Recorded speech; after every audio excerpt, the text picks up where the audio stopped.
Good morning, everybody, and welcome back to the New York Fed, and welcome to all of our guests that are joining us virtually online. We are extremely excited to welcome you to our first hybrid on-site event. It promises to be an important and fascinating discussion. This is the first time in 2 years that we welcome guests, even though in a limited capacity for everybody's comfort. In 2 years. So it couldn't be any more appropriate that the topic of today's discussion is the future of New York City as we come back. Today's format reflects this new reality. We're virtual, live web streamed. We're going to have a combination of panels here in person and joining us remotely from different parts of the country. And that's just the new reality that we live in. So we ask for some patience if there are some technical issues, which we do not expect. A couple of things on housekeeping before we get formally started. Today's event is being web streamed, of course. It is fully on the record. Our team will be live tweeting as well. And sometime later this year, we will be publishing an EPR, one of our publications that will include the papers as well as the transcripts of today's event. It will also live on our website, newyorkfed.org, which I welcome everybody to visit with a lot of regularity, great content on there. So a couple of things for those that are here in person. We will be taking some short breaks. There's a lot of ground to cover. So during those breaks, there will be food outside, including some lunch boxes. We ask that you not bring food in here, so eat when you can during those breaks. You can certainly bring in water or other beverages, I believe. Please make sure to turn off your cell phones. I think we had that a little bit earlier today, so please make sure they're muted so that we do not interfere with the programming. My colleagues are throughout the conference center to help with any questions or needs you may have.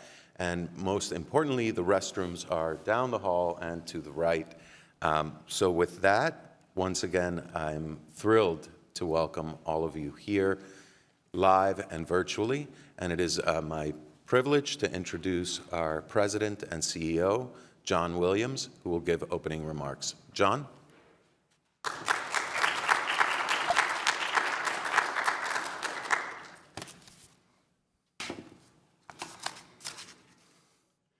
Well, good morning, everyone, and welcome to the Federal Reserve Bank of New York. It is an exciting day. We are getting back together more and more these days. And, of course, it's a beautiful day here in New York City and a great spring day. So I'm excited to see many of you here live at our building on Liberty Street in downtown Manhattan. It means so much to us to be able to bring people together to discuss the future of New York City in our first ever hybrid public event. I'd also like to, of course, welcome all the guests and panelists who are joining us virtually today. Now, this is more than a conference. It's a moment that marks a new era for how we think about living and working in the city. In fact, if you wander down these halls, you see my colleagues bringing that idea to life. We reopened our doors to all employees last month, and we're so glad to be back and working together in person.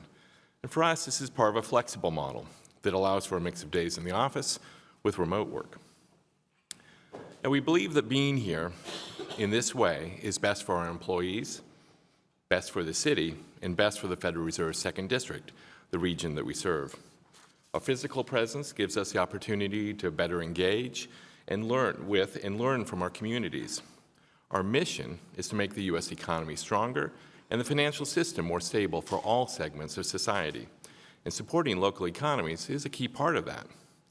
And the New York Fed is proud to be an anchor institution of New York City, and we want the city and all of its people to thrive. Now, I'd like to share a bit more about why having these discussions is so important for the future of the city and for us here at the New York Fed. And with that, I have to give the standard Fed disclaimer that everything I say reflects my own views and not necessarily those of the Federal Open Market Committee or anyone else in the Federal Reserve System. Now, native New Yorker John J. Chapman once said, "The present in New York is so powerful that the past is lost. And we can feel that powerful reality when you walk the streets today. Indeed, the city was once an epicenter of the pandemic. We were hit early, and we were hit hard. The virus spread rapidly, leading to widespread hospitalizations and a devastating death toll. During the initial months of the pandemic, 1 out of 5 jobs in the city disappeared. In the restaurant industry, in particular, 70% of jobs were lost. Even other industries, such as retail and even healthcare, experienced outsized losses as well. 2 years later, we've seen great progress toward a recovery. The most recent data show that well over 2/3 of New York City's job losses have been reversed. And still, areas of the New York City economy, especially those dependent on visitors and office workers, continue to struggle and are lagging the nation in recovery. Despite the challenges, there is palpable energy and momentum propelling us into the future. Now that our focus is on the recovery, we must create an equitable future for all residents of this city. We must make sure that all of the people who live, work, or own a business here have a chance to succeed. It's essential that we build a stronger foundation so that everyone can fulfill their economic potential, both here in New York City and around the nation. That's why it's critical that we prioritize tackling some of the city's biggest problems, including poverty and inequality, and issues in areas such as infrastructure and transportation. These issues aren't new. They existed long before the pandemic, and there's no simple or single solution to solve them. But as we plan for a better future, we must understand how New York's challenges have evolved since March of 2020 and how they are playing out in the current environment. With that knowledge and awareness in mind, we can chart the path forward. So this brings me to our conference today. The New York Fed is proud to play a role in connecting and convening leading policy influencers, stakeholders, and thinkers from across the city and around the country.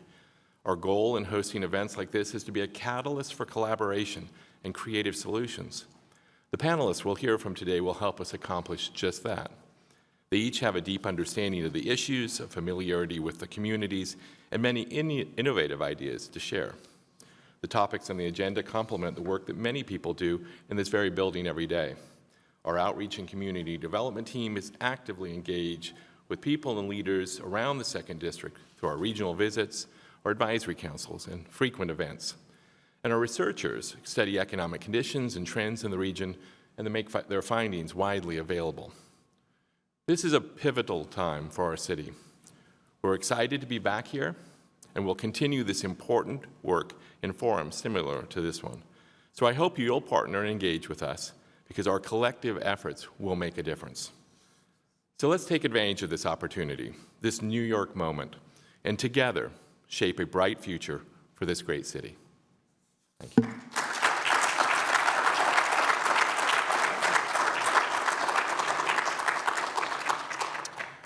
Thank you very much, John. And I was remiss at the opening to not welcome our colleagues from the press, as well as many colleagues from here at the New York Fed who have joined us today. So now it is an absolute pleasure to introduce our first panel. And again, this is every panel is going to be shaped a little bit different in terms of their presence, reflecting our new reality. So our first panel is titled, "Is This Time Different? Will Remote Working Change the Urban Landscape?"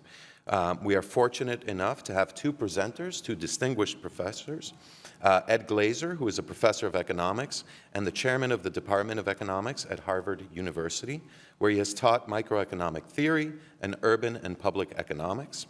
He has published dozens of papers on cities, economic growth, law, and economics. He has served as director of the Taubman Center for State and Local Government and director of the Rappaport Institute for Greater Boston. He will be joined by Nick Bloom, who is a professor of economics at Stanford University and the co-director of the Productivity, Innovation, and Entrepreneurship Program at the National Bureau of Economic Research. His research focuses on working from home, management practices, and uncertainty. Certainly very timely. Joining them will be two discussants. First is Chris Hurd, who is the founder and CEO of FirstSpace. FirstSpace is an all-in-one provisioning platform for remote teams.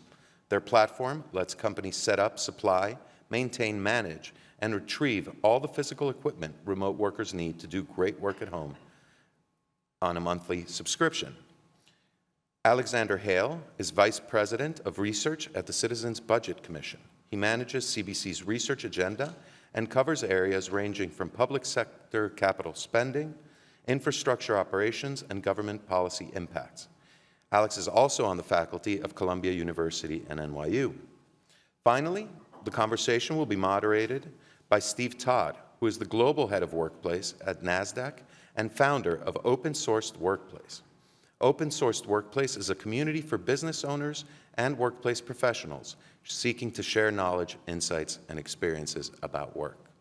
So now it is my pleasure to turn it over to Steve, who I believe is joining us virtually. Good morning, thank you, and welcome. I just want to turn it quickly over to Ed. I think, Ed, you're going to present first. I'll let you take this away, and then Nick, feel free to follow on, and then obviously we'll bring in the other discussants, and we'll continue the conversation. So, Ed, over to you. Thank you.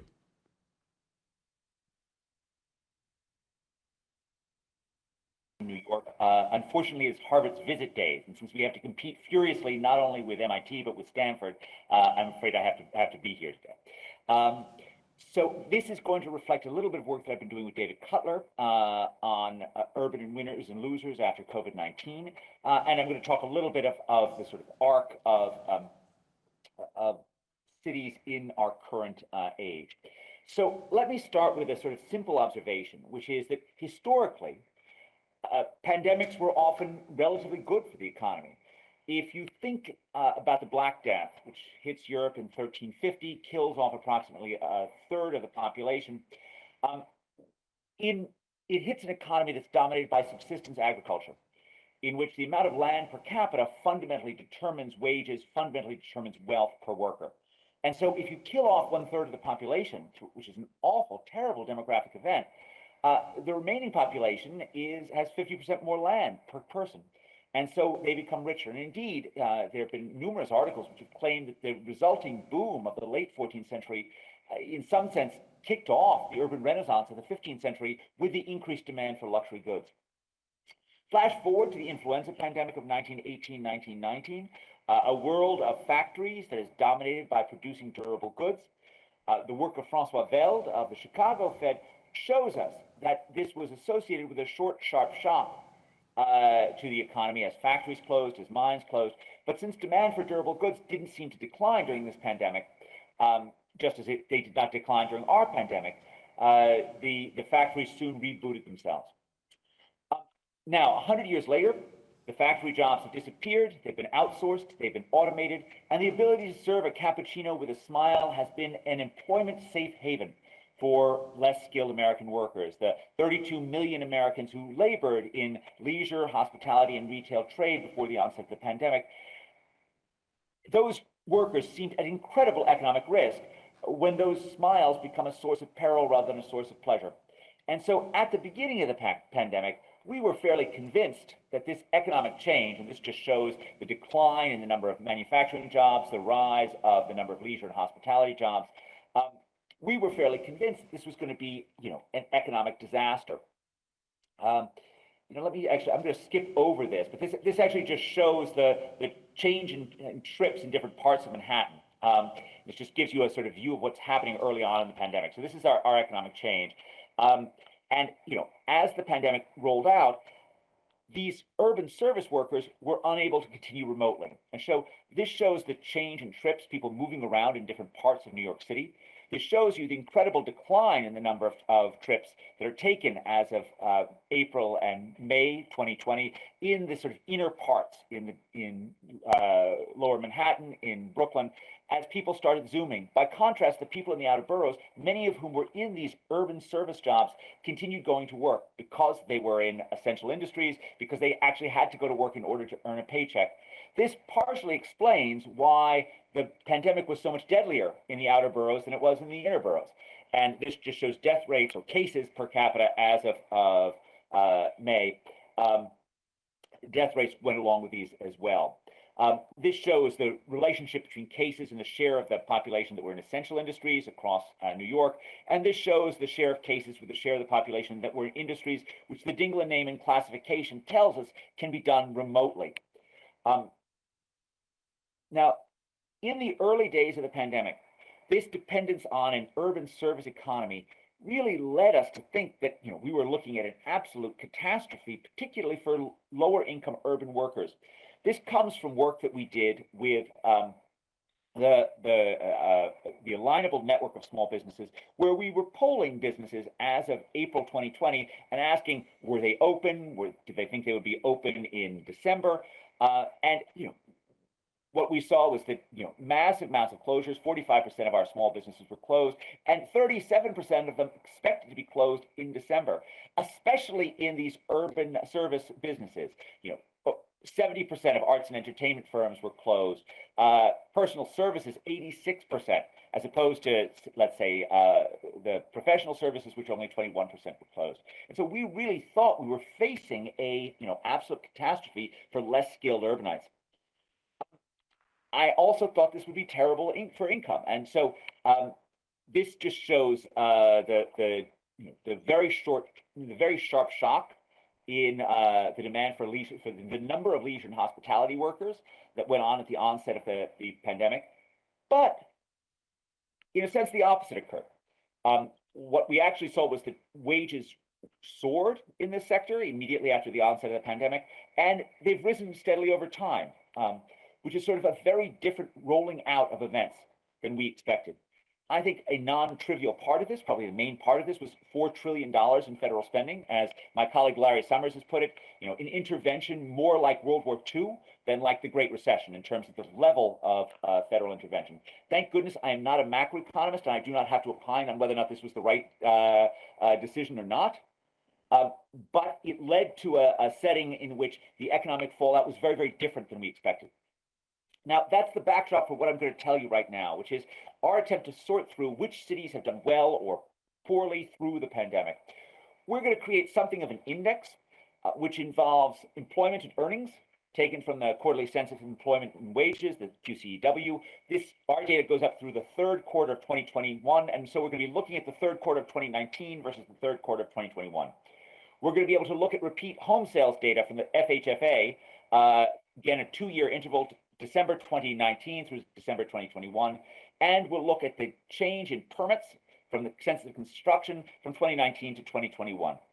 For the nominal variables, we're going to be correcting for the CPI, and they're interesting on their own. We're also going to produce an index. Now, the simple index I'm going to present you, because Andy Howitt told me I'm not allowed to show algebra, is just the z-score average of the 4 elements. So I just take each one of these things, I divide them by the standard deviation, and then I sum them up. Okay, so what do we get? The first thing to note is, when we think about what's happened, the place that I got it wrong in April 2020 was I overemphasized the relevance of the shift in demand for urban service sector jobs, the shift in demand for those cappuccinos relative to the shift in labor supply. And really what you've seen is this sort of massive scaling back of workers who are just willing to be out there in these urban service sector jobs. And you really see this in the negative correlation between change of wage and change of employment. So the QCEW has particularly massive increases in wages in San Jose and San Francisco. The CPS shows less of that. But these are areas in which there are very significant declines in the actual amount of employment in these sectors. And the places where you have less of a decline, you actually have less of an increase in wages. So that really looks like a labor supply shift. These are the correlates of the changes in wages or the changes in and the changes in employment. So a couple of things to point out. The COVID death rate is very sharply associated with the change in wages. So is the share of adults with a college degree or more. The change in employment is mostly associated with January temperature. This is just the relationship between the COVID death rate and skills, just to remind you about how unequal this event was. And in fact, it turns out that the COVID death rate's correlation with the wage growth is entirely driven by the skills correlation with the wage growth. This shows the skills correlation. This is just share of the population with more than a professional degree and the change in wage between 2019 and 2021. So skilled places have really been paid a lot more. And this is the correlation between the change in January temperature and the change in employment between 2019 and 2021. A robust positive relationship, with the sole exception of New Orleans, which has steadily managed to underperform the Rust Belt over the last 150 years. So that's not particularly surprising. I see this in terms of the wages and employment trends as really a non-effect of COVID on urban trends. Before COVID-19, I would have highlighted two central facts about America, one of which is the flight to the Sun Belt, and the second of which is the rise of the skilled city. Those are two central facts. They showed up in the housing constrained areas that are skilled. They showed up in higher wages, higher GDP per capita. In the housing unconstrained areas of the Sun Belt, they showed up in terms of higher population, higher employment growth. And that's really what we've seen over the past 2 years as well, just a continuation of those trends. When we get to the two housing market variables, the difficulty with using permits is Philadelphia, which, because they have a tax abatement that ended at the end of 2021, they had the mother of all housing permit booms during that year. And so everything else I'm going to show you on permits alone is going to be excluding Philadelphia. If you exclude that, you see a positive correlation between permits and prices. You're just moving along a housing supply curve, if you will. And if we look sort of at permits relative to per capita, relative to population in 2021, you see again this sort of really positive number. Now, I want to highlight something else here. When I see sort of very significant amounts of permitting, as we do see in Austin, Texas, as we do see in Phoenix, Arizona, combined with 40% real price growth over a 2-year period, that reminds me a lot of 2005 and 2006. Right? And indeed, the Phoenix metropolitan area permitted more units in 2021 than it did in 2006. I'm not saying that a correction is imminent. I'm just saying that the combination of robust permitting and price growth, we've seen that one before, and it did not end prettily. These are the correlates of changes in prices and changes in permitting. You can see the 32% correlation between those two variables. Housing price growth is particularly associated with the changes in employment. It's also strongly correlated with being in the Sun Belt. Permit growth is particularly negatively correlated with skills. So once again, sort of skilled areas have proven particularly adept at limiting the amount of new permitting. This shows employment and prices. Putting things together, right? Adding all the things up, we get sort of, an index. The index is not linked to overall population. We don't see averaging these things up that big cities have particularly suffered, although New York and Chicago are going to be way at the bottom of this list. It is strongly correlated with temperature. And these are the 50 largest metropolitan areas in the US. Philadelphia, we think, doesn't really belong here. It's there just because we felt that we had to include it if this was our methodology, and its permitting growth puts it up there. Of the rest of this top 25 list, 19 are in the Sun Belt. 3 are sort of West Coast attractive cities that are sort of outside the Sun Belt, meaning Seattle, Salt Lake City, and Denver. And then there are 2 towards the bottom of this relatively well-performing, business-friendly Midwestern cities. Those are Columbus, Ohio, and Indianapolis, Indiana. This is our, the top half of the list. Our price and employment growth are the strongest correlates of the aggregate measure, mainly because they correlate so strongly with each other. And Austin dominates along almost every dimension, right? Austin is the skilled Sun Belt sort of superstar. And, our book on this, presciently, our editor chose to put Austin on the cover, which I think is quite brilliant on the part of our editor's side. This is the bottom 25. New Orleans is at the absolute nadir. New York comes in second. Now, these are a little bit funny. It's not like New York didn't have real price growth. It did. But it had fairly substantial employment declines, a drop in housing permits, and the wage growth, which was strong and positive, was not enough to offset that, and that's why it's down there at the bottom. Washington and Chicago are also down there. Houston really doesn't belong to me. Houston is just an elastically supplied housing market that does what you'd expect it to do. Am I still here? Yes, Ed, we can still hear you. Okay, great. Something just happened to my viewpoint. Okay. New Orleans is pretty much at the bottom by any measure. And of course, Houston didn't see its permits grow a lot because it was already at 60,000 units. Numbers 37 to 47 are filled with the former industrial heavyweights. Okay, so by this measure, New York looks like it's not doing particularly well, and it really did not do particularly well relative to the rest of the nation. But I want to end with some more upbeat observations on New York that makes me think that this great city is really one that is likely to survive this and to continue thriving into the 21st century. So New York has survived far worse hits, right?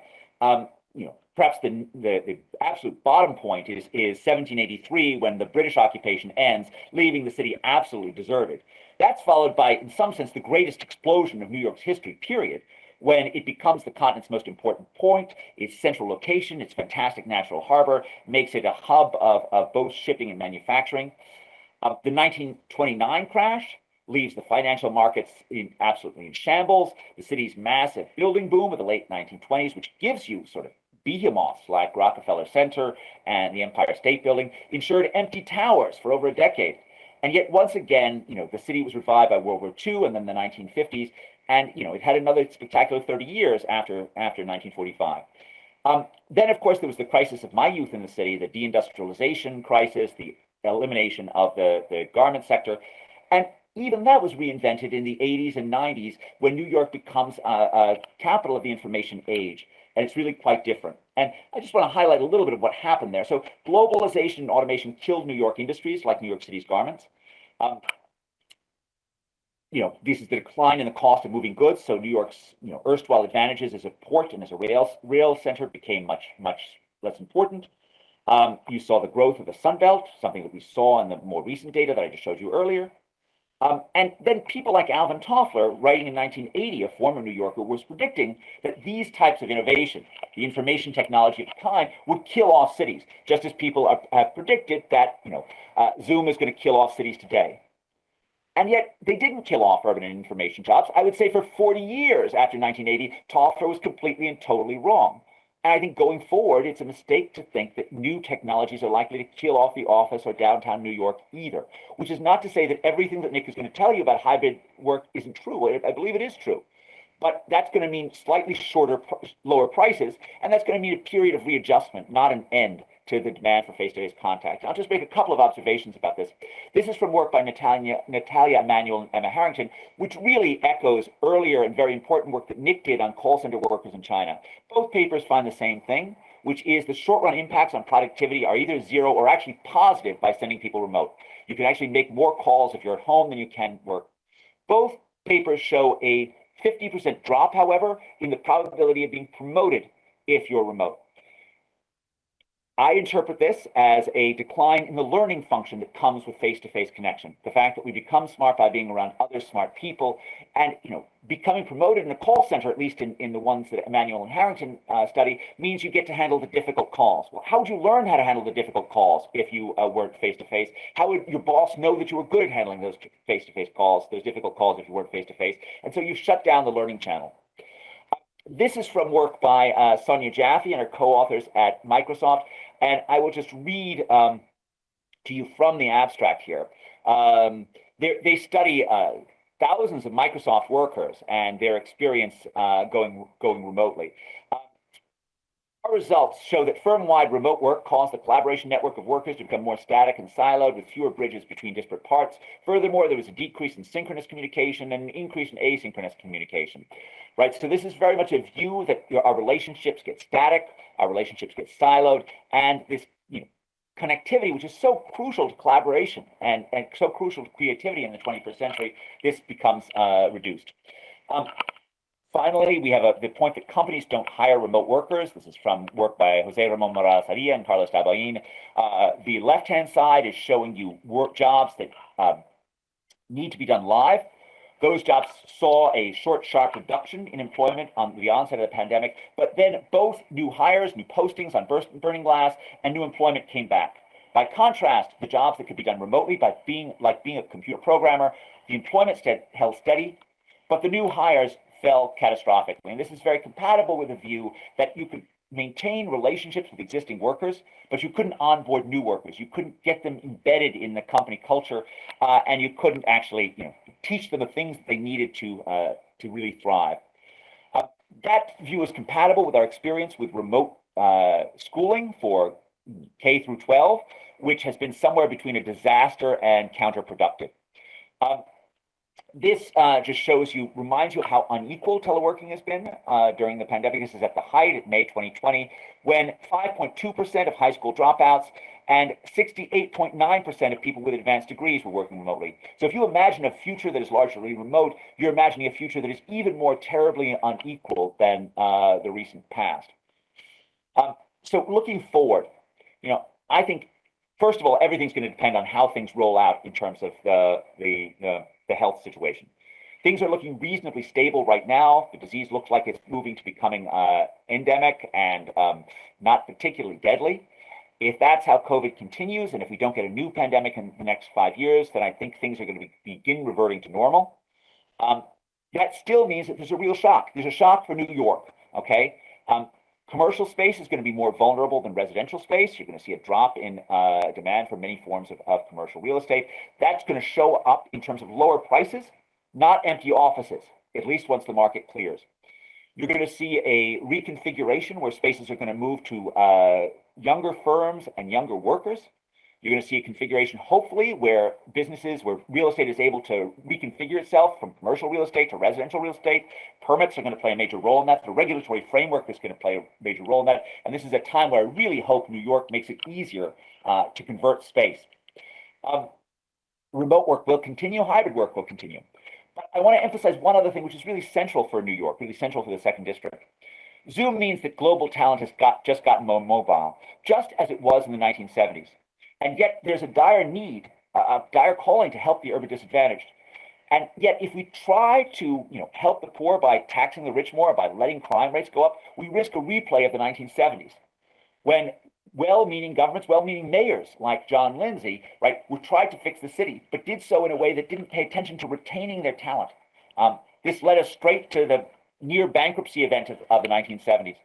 And so looking forward, I think it really is essential that we focus more on improving the quality of government in a way that keeps our streets safe and does more to promote upward mobility in cities, rather than thinking that we're going to do that just by redistribution.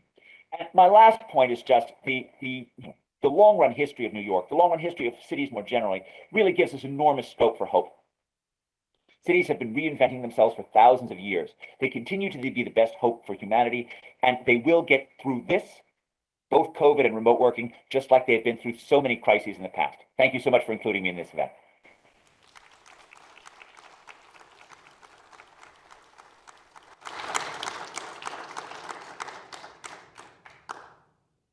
Thank you so much, Ed. There's so much there. I was taking notes all the time, so thank you. Appreciate that. I look forward to continuing the conversation shortly. Nick, hand it over to you, sir.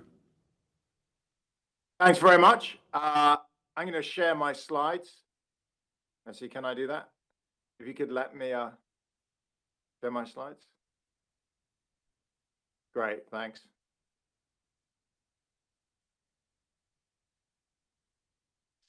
Okay, hey, Steve, can you hear me? Yes, I can hear you clearly, Nick, yes. Okay, great. Okay, let's see. So I'm going to talk about, this is joint work with a number of co-authors. So, what's the future of working from home? I'm going to talk about that and then talk about how that impacts New York City. I'm so, aligned with Ed. It's fantastic always going after Ed Glazer. I think him and I are very aligned, as you'll see on a number of things. So I, oddly enough, been working from home for almost 20 years. It was a very quiet topic, as you could imagine, until March 2020, in which case it exploded with the pandemic. I'm going to be very data focused and just talk to you primarily from two different surveys I'm running of 5,000 working age Americans and 1,000 firms. But I've also been talking to hundreds of organizations, a lot of firms, but a lot of not-for-profits. A lot of universities, international organizations. Earlier in the week, I spoke to National Institutes of Health, the World Food Program, etc. So I'll go through this with some very common themes. So let's start with what we know on working from home. Working from home is sticking post-pandemic. So there's many ways to measure work from home. My favorite is the share of full paid days that people work from home. So I know lots of people work in the mornings and the evenings, etc. We want to think of full paid days because it affects commuting and it affects office space. And before the pandemic, it's about 5%. So, 1 in 20 days are at home, 19 out of 20 are at the office or at the business premises. It exploded during the pandemic. And then the question is, what's happening post-pandemic?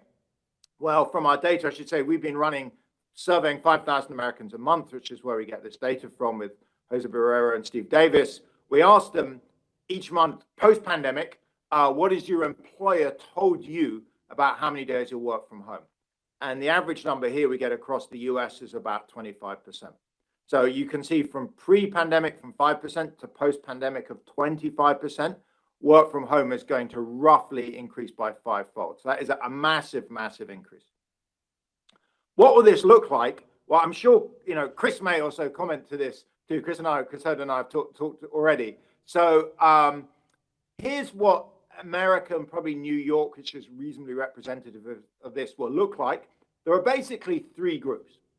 There's a group that's actually the majority that is completely left out of this, who are going to be fully on site and have mostly been fully on site throughout the pandemic. So these tend to be the lower paid folks. They're mostly, but not entirely, non-graduates. Think of frontline retail, manufacturing, cleaning, security, in fact, teaching, just for faculty and a lot of essential services. There is a second group, which is probably pretty much everyone listening, professionals, managers, basically grads. They tend to be higher paid, much higher paid, and they are typically going to be hybrid. And I'll come back to this later, but very typically 3-2, as in hybrid, 3 in the office, 2 at home, or 2-3 are the most common plans I'm hearing. And then finally, there's a third group, about 15%, that are going to remain fully remote. And who are these? These tend to be more specialized roles. They're not managing people typically. They're typically not as creative. As Ed says, there's definitely some benefits from face-to-face. They don't do the kind of activities, which is management creativity, that is so reliant on face-to-face activity, and so they can remain fully remote. So you think of here IT support, HR payroll, payments processing, some coding, etc. And I should point out, this group are also the types of roles that often are subcontracted out, or maybe in future. So why is hybrid dominated? I want to focus. This group here is 29% of people. It's over 50% of pay. So this is the highest paid. A lot of New York central city center employees are here. Probably the majority in downtown New York people are going to be of office workers for sure in this hybrid group here. So I'm going to focus on hybrid, since this in some ways is the key to the core of the city. Why has hybrid come to dominate? Well, I probably by this point talked, I don't know, to 500 plus organizations, so many, 2-3 a day at this point, and over again, and very consistent with the research in the Nature journal that Ed showed. There's a couple of benefits from being in person, but there's also a couple of benefits of being remote. So in terms of being in person, the two things people raise are creativity and culture. So they say, look, our firm has this plan. Let's, for example, think of Apple. So Apple has mentioned that they're going to have 3 days. Tim Cook mentioned explicitly 3 days in the office, Monday, Tuesday, Thursday, 2 days at home, Wednesday, Friday. And the 3 days in the office are supposed to be exhaustingly social. You have all your meetings, presentations, client events, training sessions, etc. And the upside is, one is you get benefits and creativity. It's easier to be creative when you're face-to-face, to kick ideas around. And secondly, it's much better for culture building. So there's lots of evidence that people connect better. They like to have coffees, lunch, go out for drinks after work, etc. So those are the two benefits from being in the office, but you don't need to be in the office 5 days a week to get that. You can, for most firms, get 90% of that from 2 or 3 days a week if you organize it so people come in on the same days. Then one of the benefits from working from home, as Ed showed, Emmanuel and Harrington have a fantastic paper on this. Well, there's two big benefits from working from home, which is, one, if you're organized, take Apple on their Wednesday and Friday, the home days have quiet work. So think of reading, writing, doing data, maybe one-on-one Zoom calls. All of this stuff works actually probably better at home. And the research has shown per minute for quiet work, you're maybe 3 to 5% more productive per minute at home. And the other, it saves on commute. And that turns out to be a lot of time, particularly for New York. So this is data for the whole of the US. For the whole of the US, if you work from home on any given day, the average person saves 70 minutes a day. 60 minutes is from less commute. So literally, it takes 30 minutes each way to drive to work and back. 10 minutes is it actually takes less time to get ready in the morning when you're at home than when you're going into work. The average American spends 30 minutes getting ready to go into the office, 20 minutes at home. So then you save 70 minutes a day. That's an enormous amount of time. In terms of productivity, what the notable thing is, about 40% of this, which is 30 minutes, goes to the employer, goes to working more on the job. So if you're a firm and you have employees and they're working from home for 2 days a week, they save roughly 70 minutes each day, of which 30 extra they work for you. You get about an hour more work a week, and that is an enormous amount of time. The rest of the time they save, they spend on leisure, chores, childcare, etc. What about in terms of productivity? Well, in terms of productivity, research finds that productivity increases by about 5% when people are working from home. This is very consistent with the research. Ed showed with, there's quite a few papers coming out on this. It's low, in some ways you may think, isn't it more? Other people think it's negative. I think the consensus is it's kind of 0 to low positive. One other stylised fact, we've been asking people, this is data from asking people, how has your productivity been affected? This has been rising as the pandemic goes on. So as Ed said, cities adjust, individuals adjust, firms adjust. We've all invested and got better. One of the things we've seen is since March 2020, just over 2 years ago, there's been a huge investment in computers, hardware, software. Chris's company is very much involved in this. We've all collectively got a lot better at working from home, and so the productivity impact of this has gone up. So one element I mentioned is it's quieter, people are more productive. The other benefit for firms is employees really like it. This is probably actually the dominant reason when I talk to companies that it's a huge hiring and retention policy. So this is data from, again, across America. We ask people the question basically, how much do you value working from home 2 or 3 days a week versus coming in fully in person? And we ask people to put it in terms of pay, and it could either be negative, 0, or positive. Some people don't like working from home, to be clear. So not everyone has a positive value, but this is the average. And the average across all people or sectors is 8%. Given this is a New York audience, I broke out technology and finance, business services, some of the New York dominant jobs. Here you can see it's 9, 10, 11%. So the message is bank after bank, tech firms, business service firms are saying, when I talk to them, the reason we're going for hybrid is our employees just really want to work from home. The labor market is super hot. We have to do it, to get people through the door. I was speaking to a recruiter the other day and said, you just can't really hire in many of these industries now unless you're offering hybrid. But that's not to say they're fully remote in future. They're saying we want people in 2 or 3 days a week. We need some of that face time, that social time, but we're also going to let them work from home 2 or 3 days a week. And, the pandemic, as it stretched on and as work from home appears to work out and as people appear to like it, has, enmeshed in this concept of permanent post-pandemic hybrid. Here are the average days people have told us they're going to be working from home after the pandemic ends. And it's from our surveys month for month. And what you notice is early on in the pandemic, there's a lot of people saying, I don't know, my employers told me I'm going to come back full time. I don't think this is going to stick. As month by month has gone on, people have said more and more, no, my employer has told me I'm working from home, 3 days a week permanently post-pandemic, or 4 or 1 or 2, whatever. But on average, it's been rising. It's risen a lot. So the planned post-pandemic work from home is now about 50% more than it was 2 years ago. So given this, by now, honestly, since last year, since kind of summer 2021, every organization I speak to says, look, we get it. We're going to go to hybrid post-pandemic. The conversation pretty rapidly moves on as to how to make this work. And, Stanford University, Harvard, I'm sure the New York Fed, everyone listening is probably journalists. I talk to a lot of them. It's, most news organizations maybe even, come in once a week at most. So the question is how to manage hybrid. And the big flashpoint is over choice. How many days and which days? So this is really hard. There's basically a paradox at the heart of this, which is why it's so difficult. So we ask people, again, this is, thousands of people that we asked across various surveys, who would like to choose their own work from home days? Notice 70 people said, yes, I'd like to choose my own work from home days. And we asked them, would you like to coordinate with your co-workers so that when you come into the office, you're on site with your co-workers? And 76% say yes. As I'll show you in a minute, the main reason people come into work is to see their colleagues. It's not for the free bagels or massages or, the better equipment. And so not surprising they want to coordinate. And the problem is, this is a paradox. It's hard for everyone to choose their own days and also come in on the same days. So what to do?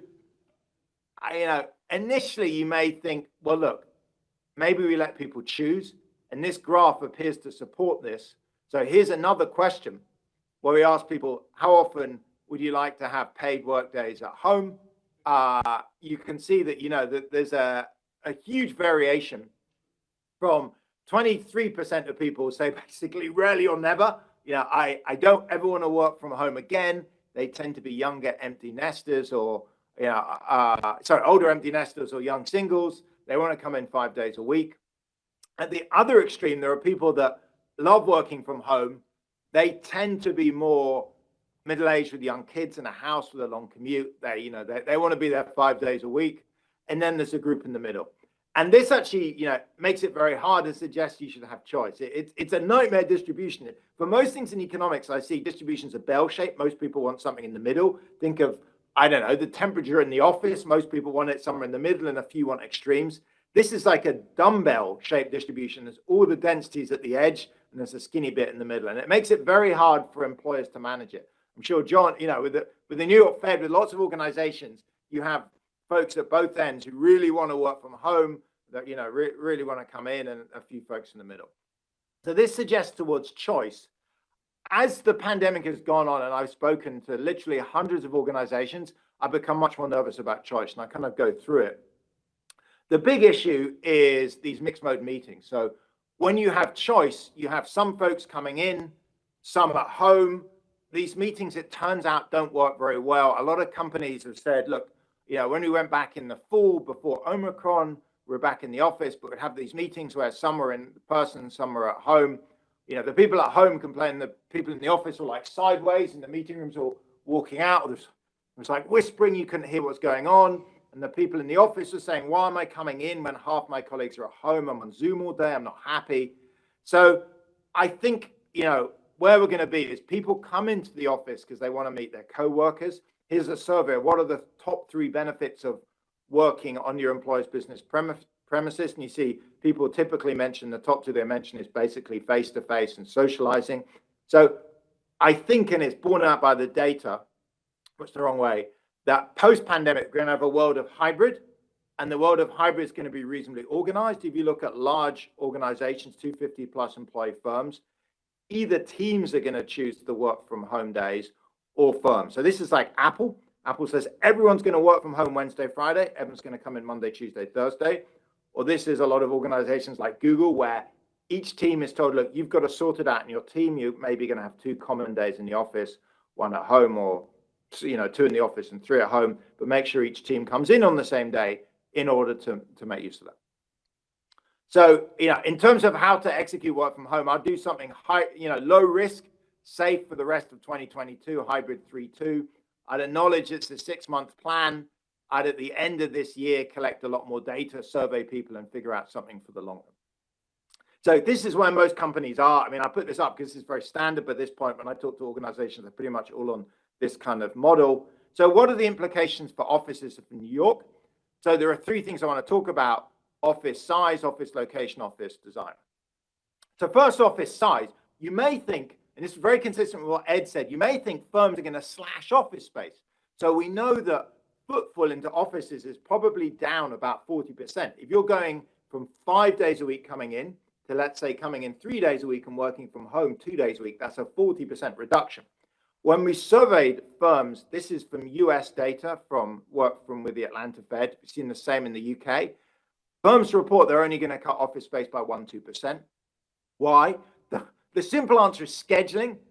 Turns out it's really hard to schedule people to come in on different days and to make use of that space. You've got a hot desk, you've got to organize it.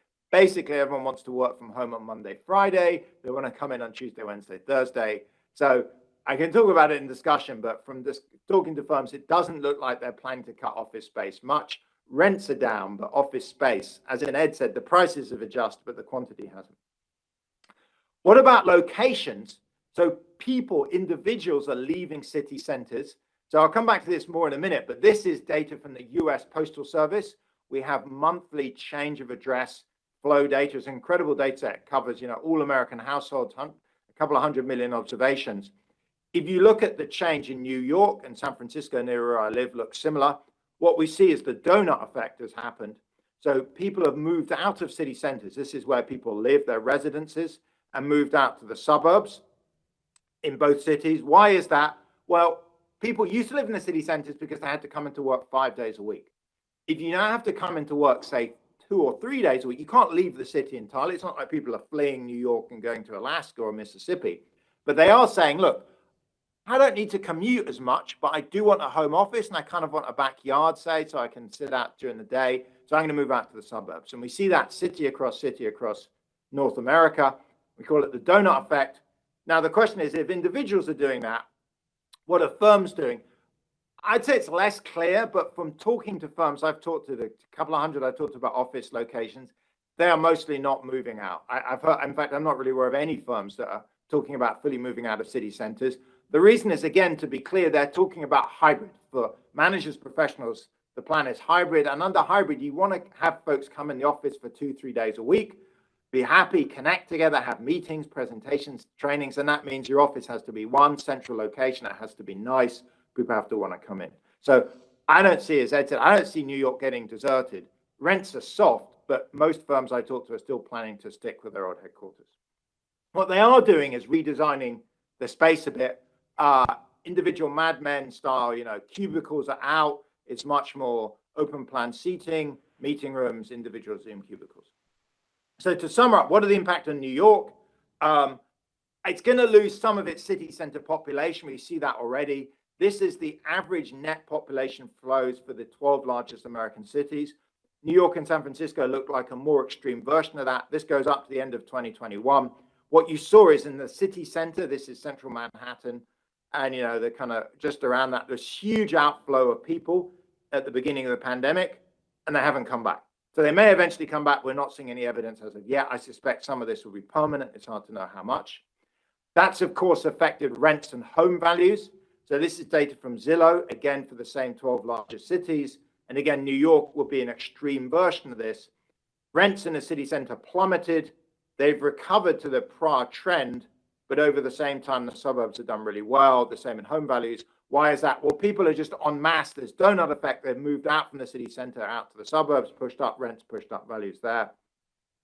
Then finally, what about people day by day? If you're thinking about retail and other services, we calculated the reduction in footfall. So this is for average employees. The average person working in central New York is probably going to work from home 49% of the time. That's roughly half. New York's very tech and finance heavy. That's particularly skewed towards work from home. The one issue that you can be concerned about is going to reduce a lot of retail expenditure. We surveyed people for several months at the beginning of the pandemic to ask them how much they spent around work, eating out, shopping, and food and drink, and then prorated that, and we suggest there's about $6,000 less expenditure per person. So I'll stop and go to the open questions, but I don't think it's cataclysmic. I think New York's going to see a softening. I think the big issue for me is public finances. Actually, if you see tax revenues down, public transport revenues down, how you address that, I think the city itself is in reasonably good shape. It's kind of taking it back 5-10 years in terms of activity, but it's definitely not cataclysmic. Thank you, Nick. All right. Let's wait for the rest of the panelists to come up. And I believe Alex is present.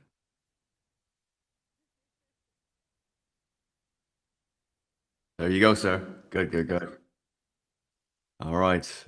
So, look, Ed, Nick, thank you. You set this up wonderfully well. But I think to add to that, I think it would be interesting, Alex, if I sort of put my first question to you. What impact do you think the pandemic and the growing adoption of remote will have on the New York transportation network? All right. So, well, it's nice to be here. I can't let the obvious joke go of being the one person in person on a work from home panel. So I think, thanks for the question. I think these were very interesting presentations that we certainly heard. I actually had a question, maybe we can sort of shelve this on for Nick for a later point, which is the preference of returning to the office, how that actually breaks out by gender and age. I think that actually would be interesting to see how different cohort groups actually would have different preferences.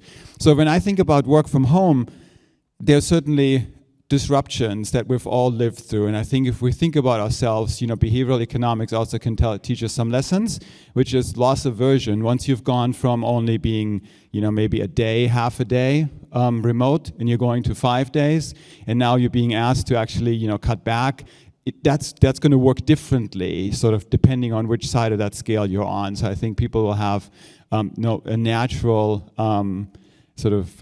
point where they will gravitate to, and as Nick was just telling us, it's 25% of the time that you'll spend on work-related activities might be out of the office.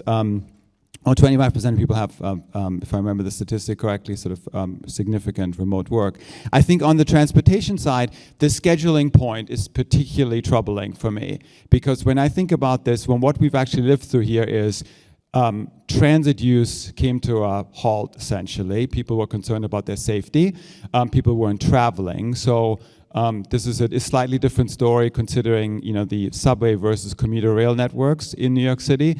But all in all, during the early part of the recession, the pandemic, we certainly saw, travel behaviors completely stopped. And now when we're thinking about what this is going to look like on the other side, I think initially people said, oh, especially, considering COVID is still at its height, I'm going to drive rather than take a train because I don't feel safe doing so. And that's what we saw in the early months and even the early years of the pandemic. And even today, subway ridership is still significantly below what it was pre-pandemic, whereas auto trips have pretty much recovered at this point. I think that brings up interesting concerns also what this means environmentally in terms of emissions.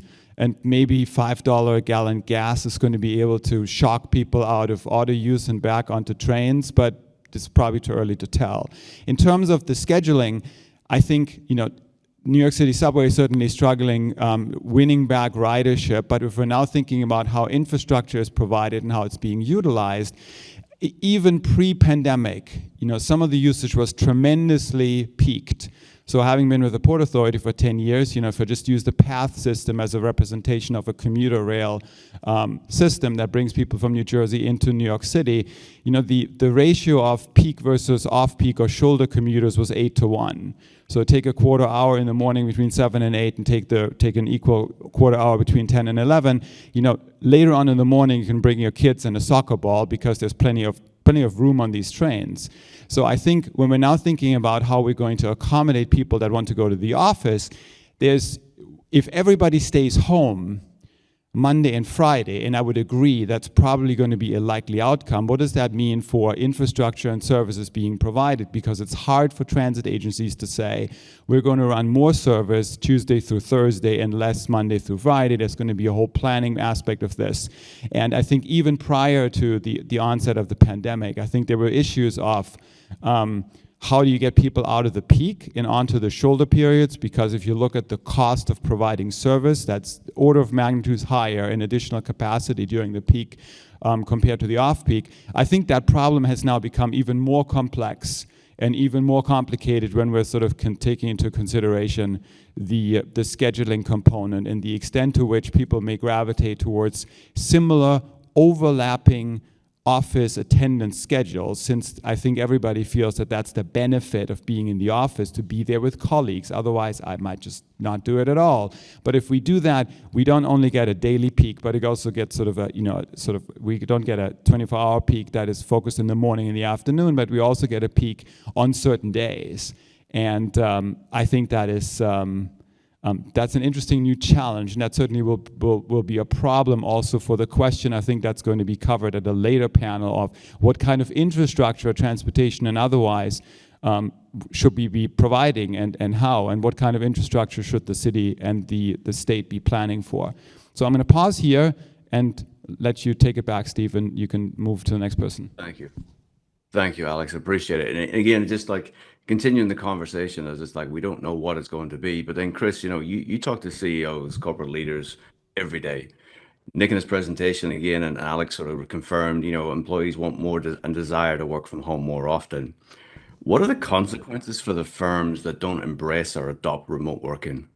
today, so I've a less than pristine behind me.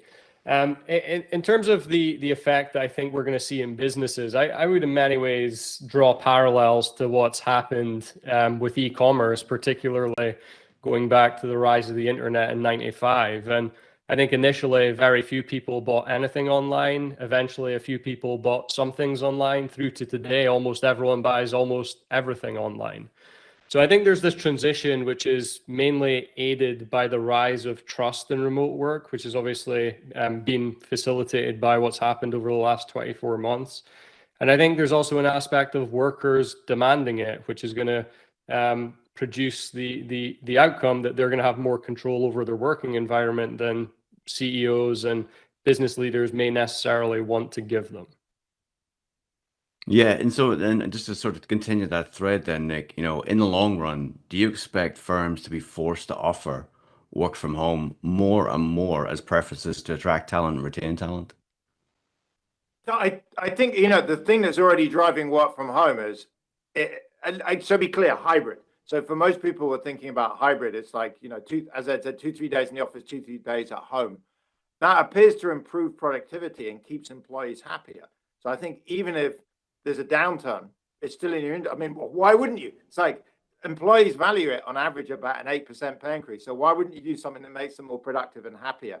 The long run thing that's really interesting is if you look at, we've been scraping new patents, the US Patent and Trademark Office. And if you look at the share of patents that talk about remote work from home, it's about 1% running up to the pandemic. And then it starts to really take off. So, Chris and many other people that focus on the remote sector have done fantastically well. And there's a lot of innovation and, creativity. So I wouldn't be surprised in 5 or 10 years, this thing is up 20-30% from what it is now, because just the equipment is going to be better. For those of us that have followed this for a long time, I used to working from home in 20 years ago. And it was like over the phone, emailing, it was horrible. People drop piece of paper off. Now it's fantastic. You can screen share and you have, the cloud. Yeah, no, it is. And sort of following on then, Ed, you did touch on this, but what impact will the growing work population have on the urban landscape? And also you didn't note this, but what does the permanent increase, does it benefit some cities more than others? Do you think in the future? I think I think it's likely to continue the pre-pandemic trends, honestly. I mean, that's what we've seen over the last 2 years. I think over the past 120 years, there has been a move from colder cities to warmer cities, to places of consumption rather than places of production. As workers get more footloose, that only becomes easier. It only becomes easier to think about. And when you think about sort of the, I have this, mythical tech company in the back of my head of 15 go-getter people who really want to sort of make the 21st century economy. Do I think they're going to give up their office and stay at home for the next 5 years? Not on your life. But will they rethink going to Austin, Texas, if they don't want to pay taxes, or going to Honolulu, or going to Vail? You bet they will. And so the sort of consumption side of the city becomes highly attractive. I want to make another observation, though, which is just on top of this, which is I don't actually think, as long as the sort of real estate market gets back to normal and begins to function, that actually New York City's population is going to decline. I think the growth rate will go down, certainly, and the growth rate wasn't very high to begin with. But eventually, the apartments get reoccupied. And so, vacancies are not something that markets like in the long run, right? Because you've got empty space, you've got realtors who are eager to own it. And so I would have expected those apartments to eventually become occupied, albeit at a somewhat cheaper price. Now, my faith in markets is somewhat weakened by the fact that we've had sort of a retail Armageddon in New York for the past 10 years, which has long predated COVID, and we still have an awful lot of empty storefronts along Lexington Avenue. So this has moved much more slowly than I would have hoped. I still think eventually they will become occupied. Last point on transportation. And I really liked Steve's comments on this, but many of the problems that are being highlighted around transportation relate to the fact that we don't use prices properly, right? If you tell me there's a problem with too many people who are showing up at 7 a.m. and not enough people are showing up at 10 a.m., I tell you that's because we're pricing 7 a.m. too little relative to 10 a.m. We really should be having time-specific fees to get on the subway to induce people to smooth things out, just like we should have time-specific tolls on highways. And that's a related point with the need to embrace really tough congestion pricing in New York. that if the pandemic has moved people out of public transportation and into cars in some sort of permanent way, the only way I know to sensibly combat that is by actually charging drivers to actually use New York City streets in a sensible way. And so, it's only hypercharged the price that we have of trying to do everything with quantities rather than to do it with prices. And so we really need a smarter government that embraces using smart user fees for transportation. No, they're great points, Ed. Alex, I just want to give you the opportunity to sort of react to that, because I think there's some really interesting points Ed's raised there. There's no question, and I think one should be thinking about pricing that actually reflects some of the demand conditions, in addition to providing service that responds to demand conditions as well. You don't have to provide 5-minute headways on all your lines if the demand isn't there. That's certainly also true. I think what gets in the way of this is certainly some of the political realities of what is what is a fair policy that is being followed. So I think that, we as economists have an easy time saying, absolutely, we should be following, what the demand dictates here. And I perfectly agree. And this also is true for certainly driving in a place where average driving speeds have been falling consistently over time. It's hard to certainly get this implemented, certainly. Yeah. And then, so Nick, I want to go back to like the office space, right? Ed touched on it, and he doesn't sort of think long term that will have a material impact to the real estate market. But organizations, right? We know over weekends space has been underutilized. As people come back, and we know there's going to be this Monday, Friday issue where there's not going to be a lot of people there. So how do people think about workspace? How should head of real estate, or head of workplace at NASDAQ, how should we be thinking about this? You touched on it, but then again, so what should I be thinking about given all the conversations you've heard? Great. So there's a kind of a short run and a long run. And the short run, I think about decisions over the next year or so. So most organizations I speak to, I mean, you can see in the survey data, it seems to be the average as well, are not planning on reducing space. And the reason is, your point was fantastic about pre-pandemic. So there are 148 hours in the week. Pre-pandemic, we probably only used the office that much for 40. I mean, it's related to, Alex's peak load issue. Everyone's coming in and coming out. But post-pandemic, we'll probably go from 40 down to 25. But most companies are saying, look, the whole idea of hybrid is we come in on 3 days and we work together. So hub and spoke doesn't really work because no one comes in for the free bagels. They come in to meet their coworkers. So in the short run, what I'm hearing from companies is they're not planning to reduce space. Office rents and leases, I've spoken to a few REITs and investment companies, are definitely soft. So if you're a company out there and your lease is expiring, you could easily, for New York City, get a 20% reduction. I don't know the exact numbers because the volumes is not large, but it's pretty sizable. But the prices have adjusted, the quantities haven't. Long run is more interesting. So I've talked to quite a lot of tech firms who are getting more sophisticated about organizing hybrid. So you actually don't need to be in with a whole company of 1,000-person company. You only need to be in the people you work with. You can easily think of some vast, complicated doodle poll type of thing, where everyone puts in their preferences, it allocates, it makes some trade-offs, it saves some space, etc. So, that's complicated. And I don't know any firm that's rolling this out now. They're all doing mostly the Apple type thing. But my guess is it's going to, it's kind of Ed's point. I don't think it's dramatically reduced the level now, but I think it's going to flatten the growth rate of office space for the next 5 to 10 years. Interesting. So, Chris, so everyone's saying, the hybrid is the way. We hear how Nick laid that out. Is hybrid the best way for organizations to operate going forward? I think the answer is it depends. I think what I hear, and obviously great respect for all the research Nick does, which is a lot more rigorous than the anecdotal feedback I hear, which is sort of real time. My challenge with hybrid is that when workers say it, they're typically demanding more flexibility, right? I do typically want to go into an office, but I want more flexibility to choose when that is. And I think the other side of the equation is what the company is saying, which is we're going to dictate to you when you need to come into the office and how often you need to come into the office. So there's this thing, I think, playing out in the media just now where there seems to be like, well, there's general agreement that it's going to be hybrid and we're going to roll that out. The problem is that because we're saying the same thing but meaning different things, there's this, I would say, bubbling resentment from workers who are like, what the F, right? Like you surveyed us a bunch through the pandemic. We told you exactly what we wanted. You told us you were giving us what we wanted with hybrid, but it's not really played out like that. So I think there's a concern that you just end up with like the worst of both worlds. Mm. And it's certainly in the anecdotal conversations I have with my peers, it's certainly something I'm hearing, that actual optionality is a word that I'm hearing, that organizations now want to provide more to their employees rather than mandating, and we'll see how that unfolds. So Ed, you touched in your presentation about how, previous pandemics and previous things have sort of unsettled urban areas, especially central business districts, and we've seen that a lot manifest through the pandemic. But how do you think New York City's commercial real estate sector will change, evolve as we sort of come back and roll into the future? The first point I want to do is just echo Nick's excellent point that basically the limits of organizational capacity, the limits of organizational, competence are going to limit the extent to which firms can actually take advantage of this to actually reduce their footprint.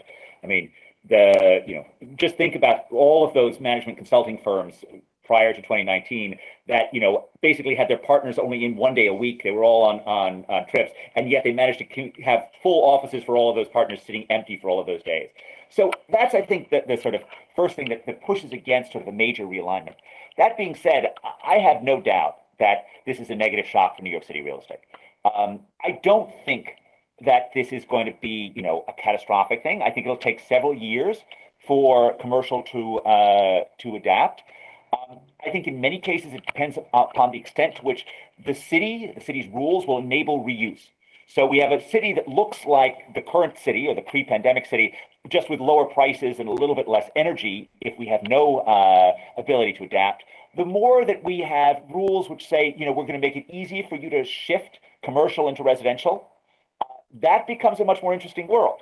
That's a world in which people are living closer to Wall Street, but also there's just more action. I mean, in general, it's time for New York's 1961 zoning ordinance to get an overhaul. And we just don't need to micromanage what businesses go in different places right now. The more that we can have, fun things open up in spaces that had gone empty, whether or not because of e-commerce or because of COVID, the better off we are. I want to highlight that I would be saying very different things if this were the Cleveland Fed instead of the New York Fed. That a 20% reduction in commercial rents, and I'm not predicting that, but that would be sort of a relatively big number. That again will be a reduction in the wealth of the people who own real estate, not lead to massive vacancies. A 20% reduction in demand for Cleveland, that could lead many people to walk away from those units, walk away from those commercial buildings. That could create significant downtown vacancies going forward, which will then spill over to the larger business service environment, to all those people who come into work to serve those businesses. So I see much more stasis and much more strength in New York, partially because it started from a stronger place in terms of commercial, partially because of the robust demand for residential. Whereas I think in cities like Cleveland, Detroit, Buffalo, there you have the capacity for sort of, a really negative cycle that feeds upon itself. And sort of, again, Nick, you touched on it, Ed, you touched on it, and it sort of come up in the conversations a little bit earlier.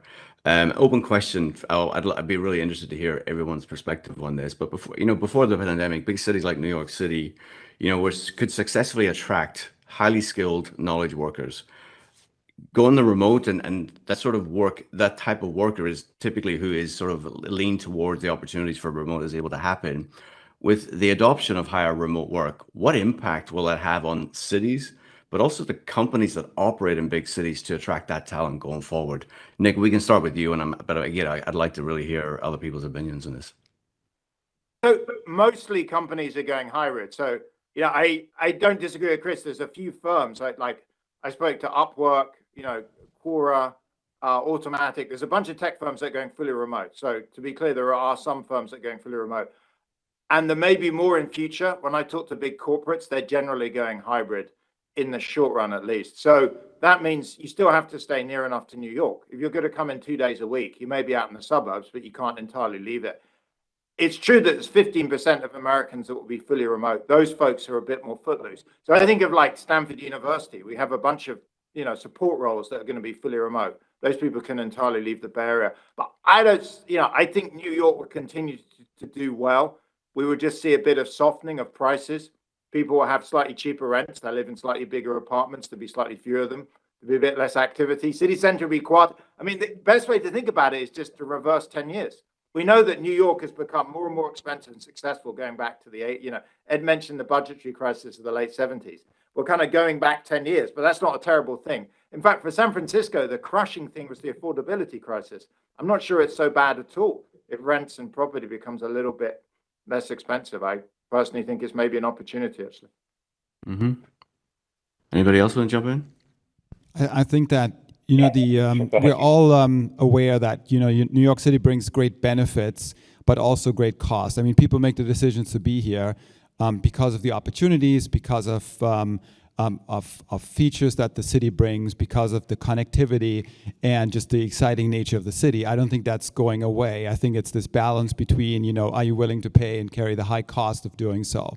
I think that's going to make the city attractive for a new generation of workers. I think that's also true because I think that it's just an exciting place to be. I think it was interesting to see Nick's data on the data Nick presented on, you know, the impact that the pandemic and the move towards hybrid work arrangements is going to have on space that tenants are willing to absorb, and really the lack of a reduction in at least planned space reduction, right? That was interesting. I think there's certainly, if you break this apart, which you probably have done, one can identify sort of a flight to to quality. This works differently for, you know, high quality buildings with a lot of features, a lot of amenities, and others that are just much more, you know, lower down on the overall spectrum. I think that's probably true.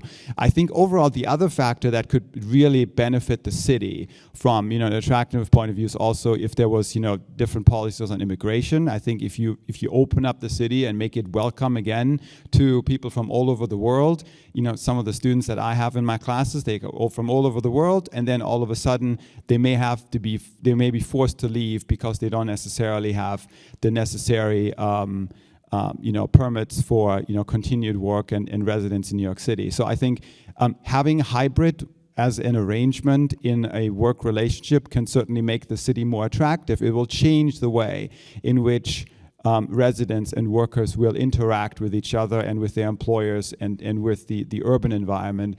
But I think it can certainly be a positive trend. I want to echo that. I think fundamentally the demand of young people to be face to face is not abated at all, and it doesn't have anything to do with workforce. It has to do with the fact that it's you know, if you're young and single, you want to be with other young and single people and not just on Zoom.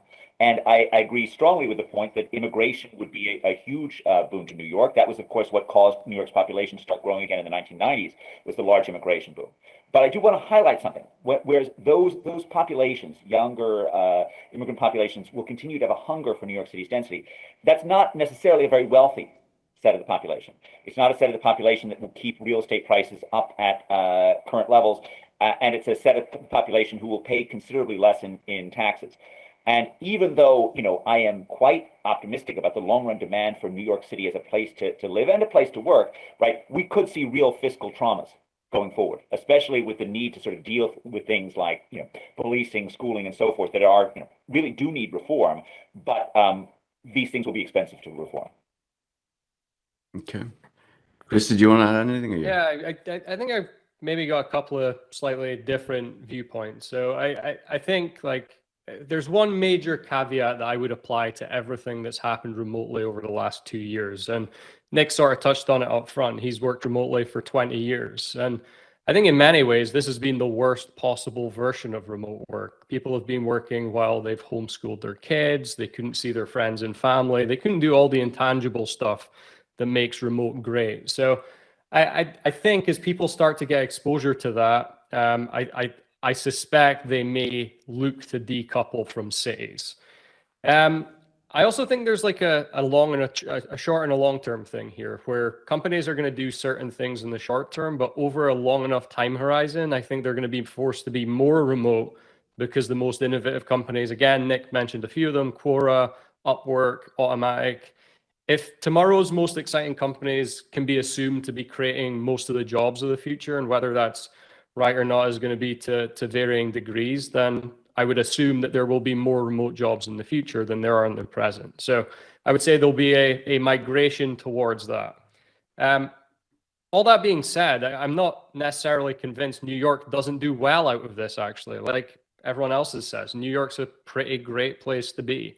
Culturally, being around people, and particularly as it becomes more affordable, well, why wouldn't more remote workers whose companies aren't based in New York want to be there? There's obviously some problematic elements to that, such as taxation and things of that nature. But I think, for all things considered, New York is a pretty great place to be, particularly for young people, which Ed obviously touched on. The one thing I would sort of say to that, and being probably the youngest person on this panel by probably a couple of years, I'm not necessarily convinced young people want to go to big cities to spend time in the office. So personally, I still live in the north of Scotland. I chose to stay here because my friends and family are close by. And I think a lot of my friends, particularly after they graduate, would really like not having to move to a big city. That being said, they would still like to spend time in New York. So there's certain things that are applicable to New York that aren't necessarily true for different places and young people. Yeah, New York City does absolutely have its unique attractions, and one of the things that organizations are sort of setting themselves benchmarks for is diversity.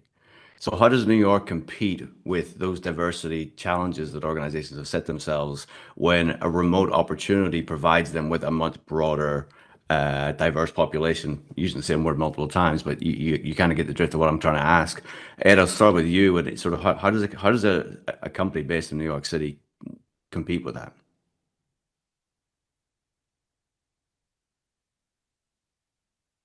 Ed? There's a question of what you think diversity is doing. So when I think about, and I'm inevitably, it's going to be by anecdote on this, first of all, because I don't have hard data on this. Maybe Nick does. But, when I think about what we're trying to do with diversity hires, it's very much to provide mentors for graduate students, to provide examples for students, to give the sense that economics is more than the province of white men. And that's incredibly important. Having someone who is just remote do that doesn't feel like it ticks off those boxes at all. And it doesn't feel like it creates an actually diverse unit. Now, that's not going to be true ubiquitously. There'll be many places for whom having remote diversity is fine. But I think if we really are trying to promote sort of a sense of a different world, of a world that is in fact more, full of people who are different, it's going to feel awfully odd if all the different people are just somewhere else. So I think that force will push back on it.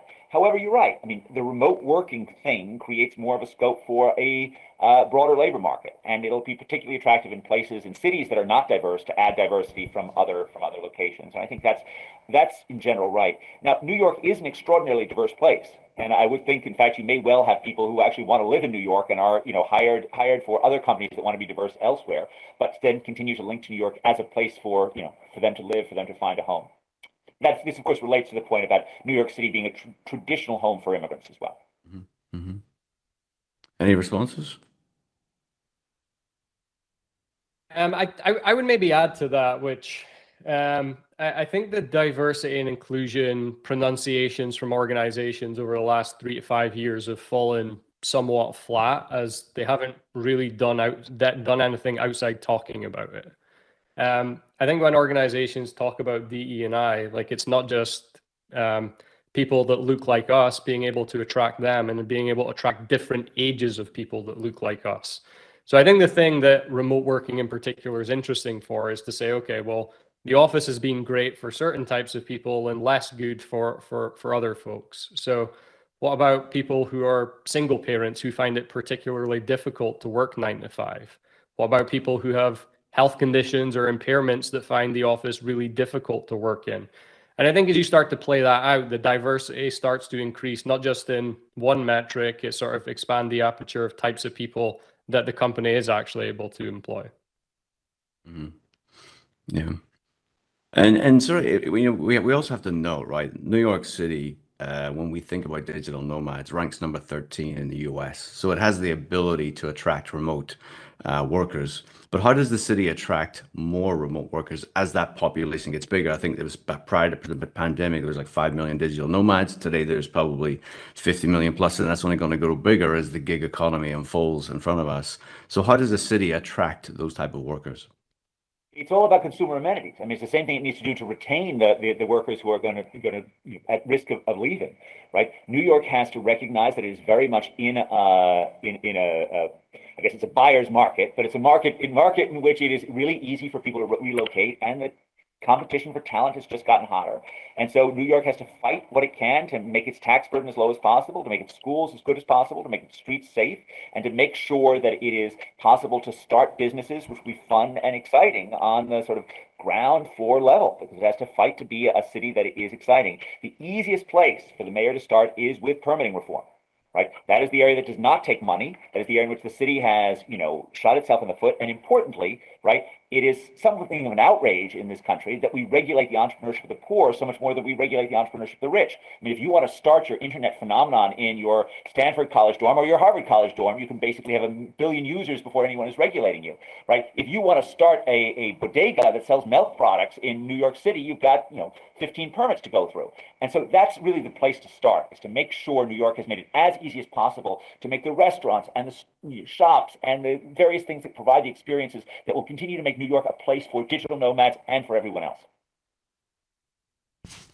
Anyone else? Yeah, I think it's all about enhancing the attractive features, and that's certainly also when it comes to the housing supply, housing production, which is essential for the city, and then also making sure that the city works well, that it's managed well, and that to a certain extent people actually have opportunities to start new businesses and to engage. I think you can play to that strength really, but it takes certainly also active consideration of that.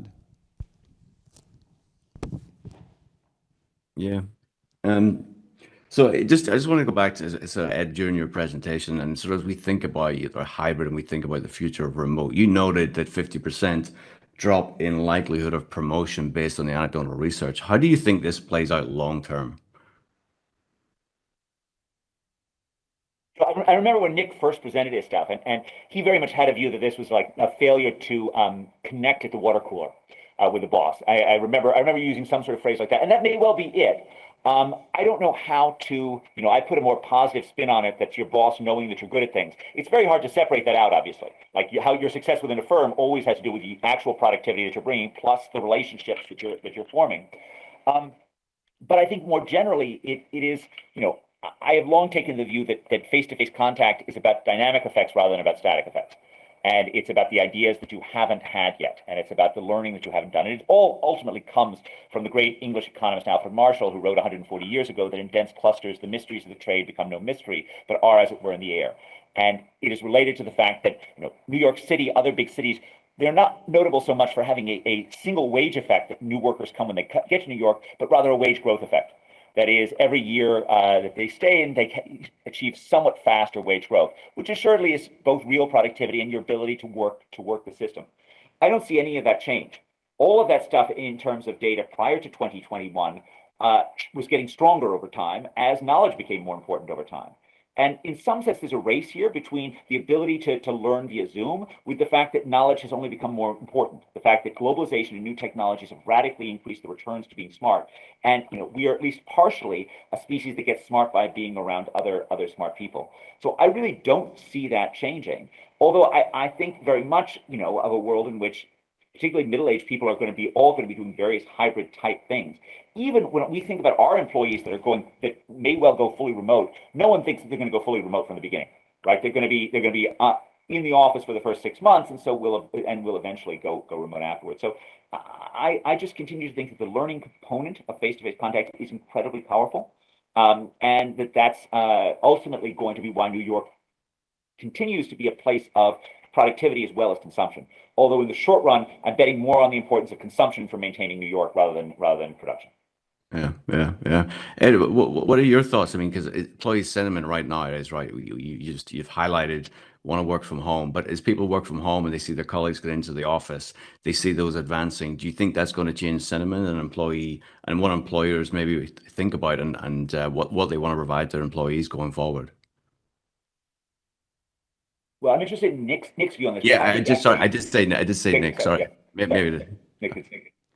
Yeah, I was going to, I give you a fact and then I come to an issue firms are facing. So just in fact, from 2 or 3 papers we've seen, there is a massive promotion cost of being remote when your colleagues aren't. So the Emmanuel and Harrington and the stuff, I did a randomized controlled trial out in China that, 10 years ago. In both cases, you see roughly a 50% drop in promotion rates if you are remote and your colleagues are coming in. And it's not that, when all of us have spoken to people and it's very clear why you're out of sight, you may be not developing, there's lots of reasons. This connects to the second biggest issue when I talk to companies. The first one, we've all kind of discussed, the choice versus coordination. So on the hybrid, who chooses the day? So Steve, you kind of alluded, people want flexibility, but they also want to come in and see their co-workers, and they don't tend to go together. And that's a huge paradox. The other issue when I talk to organizations is what to do with people that are fully remote and have been hard that way under the pandemic, but are in a team that's going to be hybrid, how to deal with them. And it's actually really hard. And I would strongly advise against leaving someone in a hybrid team as fully remote indefinitely because of this problem. Because what happens is they miss out on promotion. They miss out on meetings. Imagine there's 5 of us and Steve, you're fully remote and the 4 of us in the office. We think, if we invite Steve to that meeting, we've got to do it on Zoom.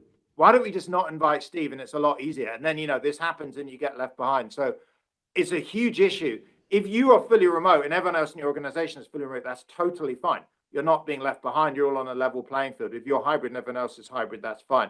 The big problem is teams, whereby you're kind of competing for promotion. In that case, there's plenty of evidence, and it's very obvious why, that you will be left behind. And training helps.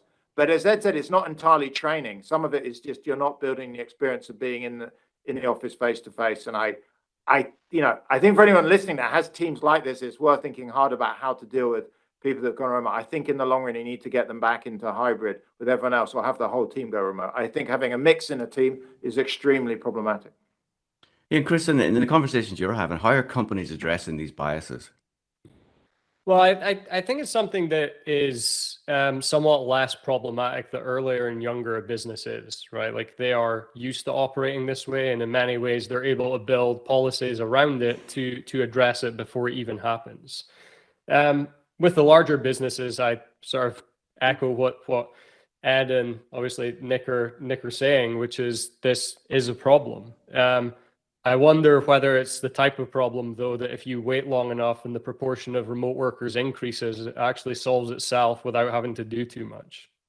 It's certainly something that's went through my head, right? As more and more people get into that and companies recruit more remote employees, does that change that shift? And I just we did get a question through the chat. I just want to sort of see people's reaction. One of the reasons why people are citing they don't want to come into the office in New York City is through security. How do you see that within New York City, providing security as people come through? Just we've seen crime rises in not just New York City. In Seattle, we've seen Amazon making decisions to move out of the center of Seattle. How should companies think about this, and what can the city do to address some of these concerns? And I go maybe to you, Alex. I'll start with you. Sorry, can you the question was on security for people on the... Yeah, basically there's been a rise in crime in New York City, in other big cities, right? And so it's sort of prohibiting employees come to the office. How can cities help employees feel safe? Well, I think it speaks to just a general point of, what is the attractiveness of New York City, and it's a safe place that, provides opportunities, implies recreation, and sort of general, exciting avenues that people can live out. I think that's key. That's underlying. That needs to be addressed as certainly a concern. I think that's during the pandemic. I think a lot of people have perceived this, and that's just not just security for personal harm in terms of something that's going to happen, but certainly COVID, right? There's the issues of actually being, I'm going to contract this virus, and that's going to be a major problem why people may not have been traveling. I think from the city's point of view, that's really one of the fundamentals, in addition to some of the other ones that the panel already listed. I think you have to get that right. You have to provide an environment where people don't have that concern. That may not necessarily change the dynamic in the long run when it comes to remote work, but it's in the near term especially, it's essentially important. Anybody else going to think about sort of replaying the 1970s? I am much more worried about rising crime globally in the U.S. than I am rising tax rates at the local level. New York is one of the few places that actually even has some control over this local tax rate, and even that is it's not full control at all. But rising crime rates are a major deterrent to businesses and to wealthy people. And we're in a moment in which we've paid a lot of attention to the real costs that were associated with stop and frisk. I want to highlight the work of another student of ours, John Teebs, who shows both the upside of throwing cops at the problem. So throwing cops at high crime areas really does reduce crime, but the added benefit of the sort of the sacrifices of basic human decency that came with stop and frisk appeared to have been minimal, and there were real costs to the community that were associated with this. But we're trying to undertake a task of both changing policing while making policing more effective. And that's a really hard thing to do. We've done that in the past. We did it in the 1990s in New York. We did it by spending a lot more. And I think that's likely to be the cost today. If you want a police force that's going to have a dual mandate, right, and I'll use that language since we're in a Fed conference, if we want a dual mandate of both stopping crime and treating every human being with respect and dignity, right, that's going to take more, and it's going to take better management. And I think one insight that I think is really important here is the Peter Drucker insight that what gets measured gets managed. And we currently measure crime rates like crazy, and so that is what police chiefs try to manage. What we need to do is we need to have equivalent measurements of how ordinary citizens are feeling towards their cops.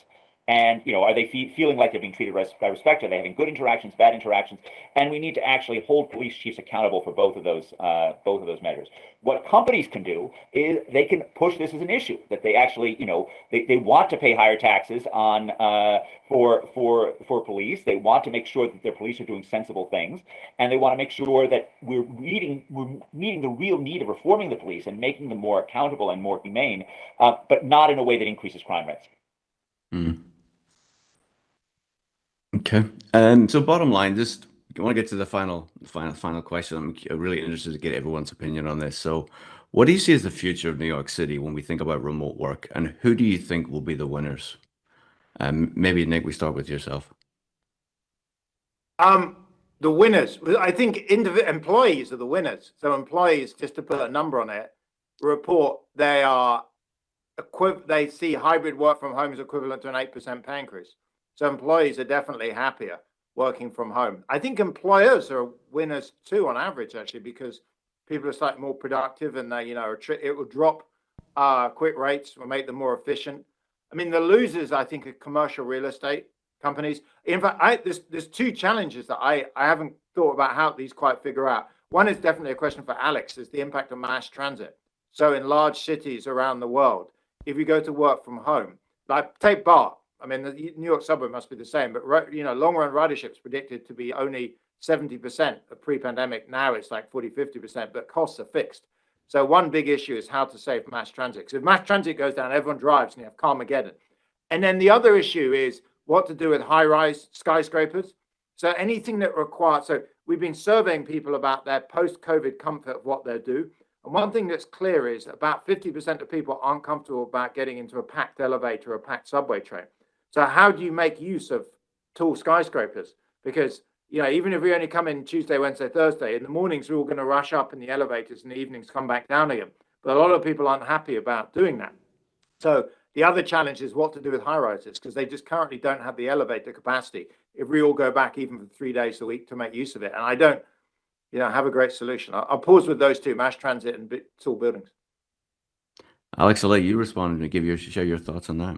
Yeah, I do think that when it comes to infrastructure planning and transportation, I think that's going to be a huge issue in terms of what the effects are. I think overall, there's a lot of potential for efficiencies here, though, too. I mean, if I think about, for instance, health, medical appointments, right? They've really gone, a large share of them have gone to remote options, which in many cases, when you don't necessarily need to see a doctor in person, but it's a prep appointment for a procedure, whatever it might be, you can actually create a lot of efficiencies there. I think the same applies to remote work. I think if you take remote work as a feature of employment, we've all been through the sort of fog of Zoom meetings and endless electronic just interaction with others.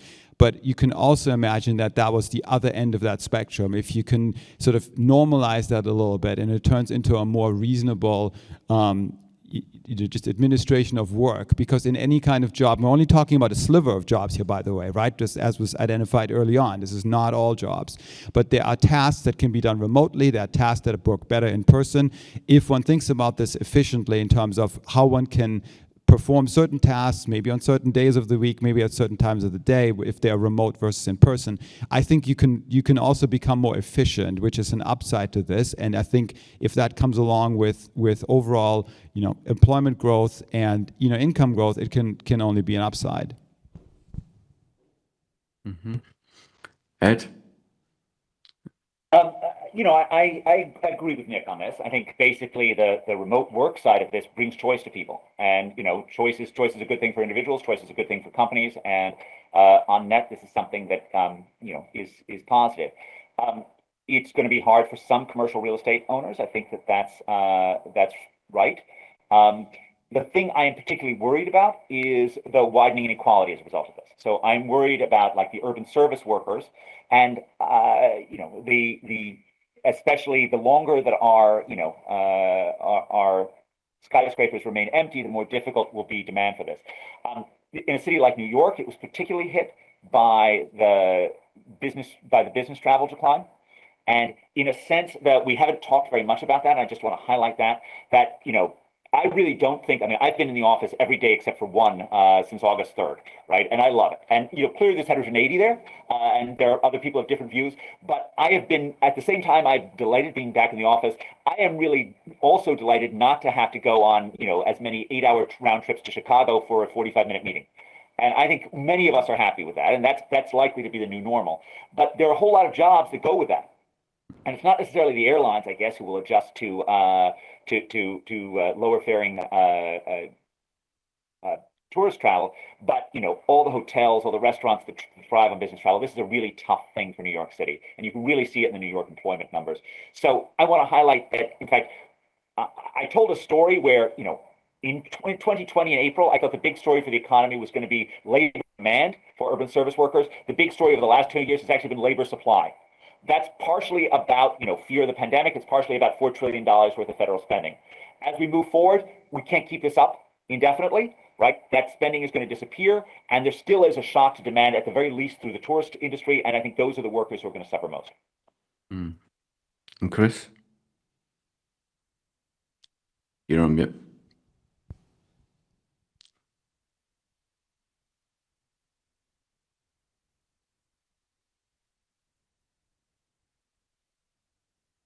Did we just lose Chris?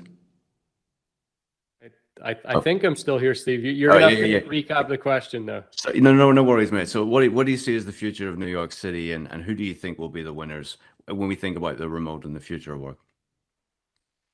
Yeah, I think my position is cities are still great places to live. And I don't really think that changes. I think if the world becomes more affordable as a result of what's happened, and we start to see different groups being able to live in better parts of cities, I think cities thrive and they do incredibly well off the back of this. If we don't see that happening and we continue to see people moving further and further away from the city, I think the way remote work plays out is eventually people just decide they don't want to spend any time in offices. And I think that's the challenge that places like New York have. Is there enough to anchor people close enough to the city that they're willing to take that 1, 2, 3 hour commute multiple times a week? And I wouldn't be surprised if that desire to do that dilutes over the next few years as people get more exposure to that. And I think the knock-on effect obviously is towards big cities, whether they can do that and attract people or not. Great. No, really interesting viewpoints, really interesting conversations. Before we wrap it up, has anyone got any final thoughts that are points they want to raise that I didn't ask any questions on? Okay. I just want to thank you for doing a terrific job moderating, Steve. That's my only point. Yeah, and thank the New York Fed for hosting this fascinating conversation. Thanks. No, thank you all for your time. It's fascinating, and as I said, I want to listen back because there's so much data, so much information you guys all shared. So I appreciate it, and I'll just hand it back now to the New York Fed. Thank you so much, guys. Thank you. Appreciate your time. Thank you.